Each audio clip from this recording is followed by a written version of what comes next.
ก่หรืออยู่ไกลเนาะสบายดีFCทุกท่านเด้อพี่น้อง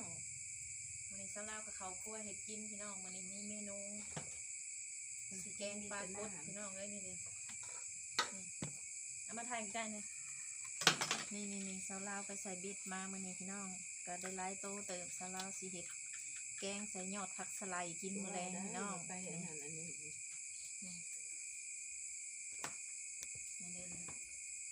เอาเลยนี่เอาเลยอาบในจังสีเตรียมเครื่องกินข้าวกินน้ำพี่น้องตอนนี้กำลังคั่วเอาขี่เอาซุปเนาะแกงกินมีนะปลากับมันไปป้าเนี่ยคือประตูทำตัวเขาเสียบนี่ที่นี่ด้วยค่ะเดี๋ยวกันน้อยหนึ่ง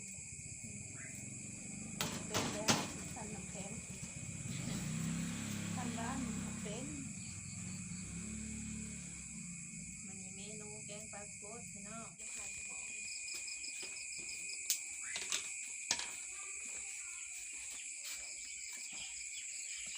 ทายแกงกองกับอ้อมหัวควรมื้อนี้ก็เมนูแกงปลาพี่น้องเลยปลากดนี่ก็ผักนางตูเสียงบอกมันก่อนก็ได้ไงบอกมันก่อนก็ได้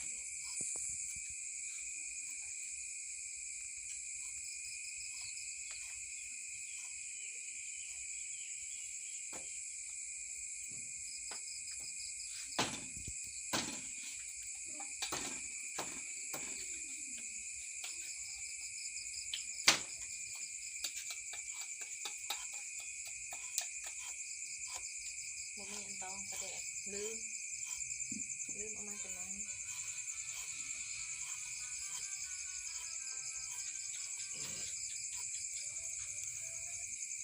ให้เจ้าย่าบ่จังจังมื้อนี้สาวลาวก็เฮ็ดเมนูแกงปลากดพี่น้อง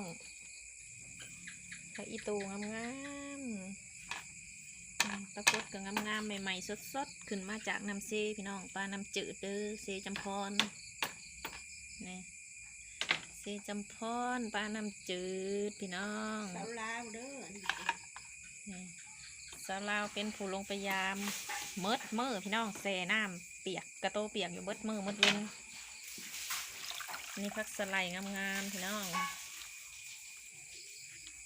นี่ทางนี้ก็แกงผดรวยๆอยู่ในหม้อพี่น้องมืดมัวลายยันแต่จกตากันอยู่ขันมืดจังสินี่ห้องกินข้าวลูกกันเดินสุขุมสุขคน มื้อนี้แกงยังแกงปลากด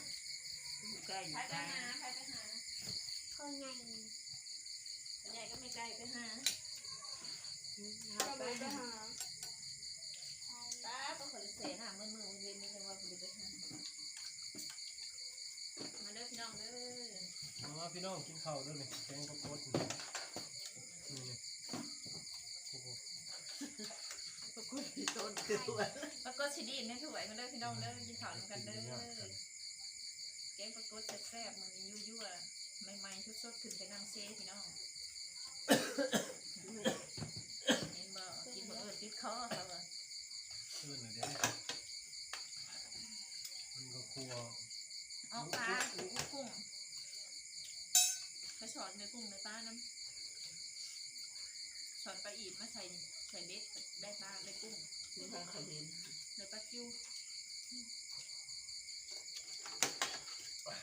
ถ้าขอยื่นของหลอดน้องเป็น รักอะไรก็ผสมผสมเนาะ บุกลงมา ถ้าบ่ได้ลงมานั่นเองบอกบ่ได้ อันนี้ของอันนั้นเชื้อราคาหนึ่งมีหมากอ่ะ อ๋อเขาเก็บมามื้ออะไรล่ะ เอาหมาก เขาเก็บมาย้ายมื้อไหนหั่น หมากข้างมังหาหน่อยเดี๋ยวมังหากิน บ่วงมาคู่กันนะ โอ้ ลงด้าน แล้วยังถึงบุกขู่ ที่ได้ใส่กันได้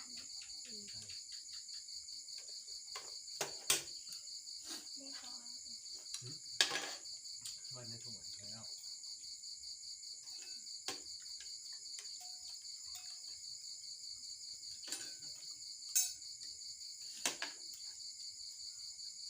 แต่หนักเป็นถึงผสม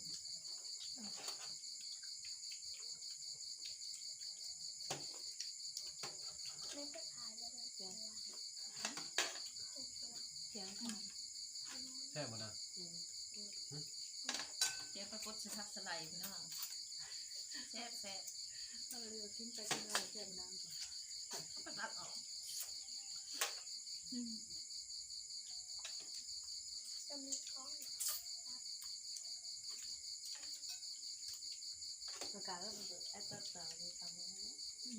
เอามีส่วนแบ่งไป3 ส่วนกันมีตัด ตัดออกเขาเดินม้วน ของเราจะมีจับกัดใส่หมดทางตัวคือตัด ก็จะต่อนี้แล้วบตัดนะ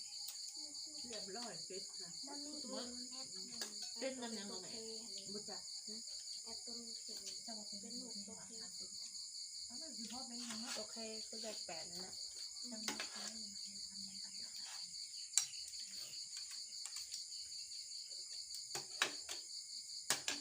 แล้วหลานจะขายฝุ่น15 กัน น่าก็ออกนะ เจ้าชื่อทำวิตายมันทะเลาะกันบ่อยมันแหน่ จะตำจะเชื่อ ยังกระตามมันบอกเจอมันออกอันนี้ไปซื้อตัวไหน1,000 โล ว้าวเนาะ พอบอก ว้าวดี เราก็เป็นเลี้ยงไปตัดออก เมื่อได้ตัด เคยแล้วถ้าก็จะพ่อปลากด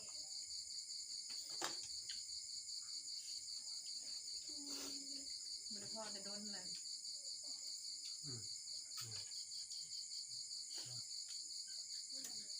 บวงยาวลงถั่วร้อนถั่ว ถ้วยไข่มัน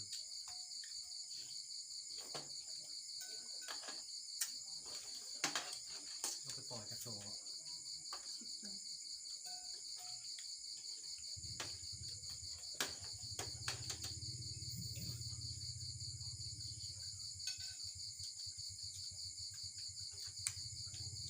เป็นอีกนะบักซีเนาะ อาชีนอนหลังไหมหลังหิบก่อนจะรีบนอนห้า ใส่นาน้ำใส่เบ็ดไปน้ำพี่น้องเลยเขาได้กิน เรียกไปนำหากินไปนำ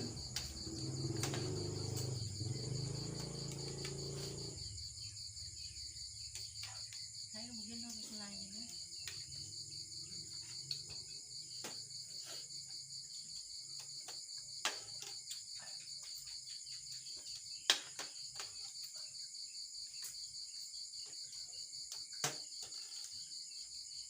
ในตั้งยังไงในนั่งตอนนั้น บ่ชิมางหัว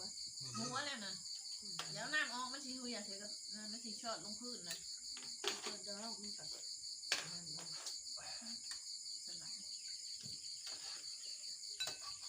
ยังไม่ไล่ออกในบอลหูหนอนนั่นก็ตรง บ่ออกยังว่าโอ้นั่นมัน ปรากฏมันระย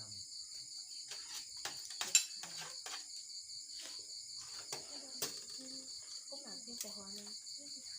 เฉดจะดิบเขามือเลยเฉดจะดิบเขากินอะไรจังเฉดแบบเดียวน้ำแบบเดียวอีวันเถอะกินแล้วเฉดใส่ชาร์จ เสือมันเอาใส่ถุงมัดหวานเราไปหลีมันกิน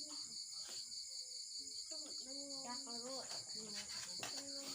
คือหาคือดังนักกินเลย ำแล้วโน้ต ตักกินมาแล้ว มันกัดเป็ดไอ้เสือมันหา มันดังเลย มันเสร็จหามันเสร็จแม่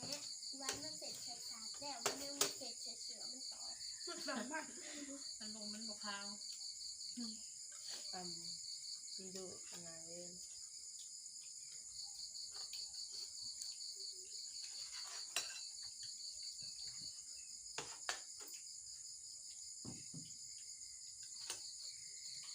ก็อยากทอดปกติ เขาบอกหมักทอด ทอด หมักไปต้มกับแกง ทอดไม่กรอบ ทอดไป แม่ คน จะ ละ มี วัน ข้าวเจ้าเนี่ย มันไม่นักวันพี่นายยังกินข้าวเจ้าของเอา อยากกินนะแต่กินข้าวผัด ข้าวผัดมันคืองานเห็ดไหนซึ่งเป็นหมูขาวกินหมด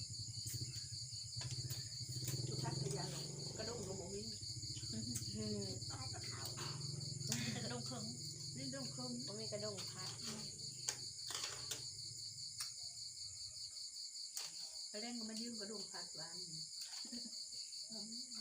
เรียกขายมันยังของ เฮ้ยจบคลิปแล้ว มาคนนี้ก็จะได้จบคลิปลงเพียงเท่านี้เด้อพี่น้องเด้อสำหรับการกินข้าวมื้อนี้พร้อมหน้าพร้อมตาครอบครัวมาคนนี้ก็จะจบคลิปลงเพียงเท่านี้มาก็อย่าลืมกดไลค์กดแชร์กดติดตามให้เด้อพี่น้องเด้อบ๊ายบายสบายดี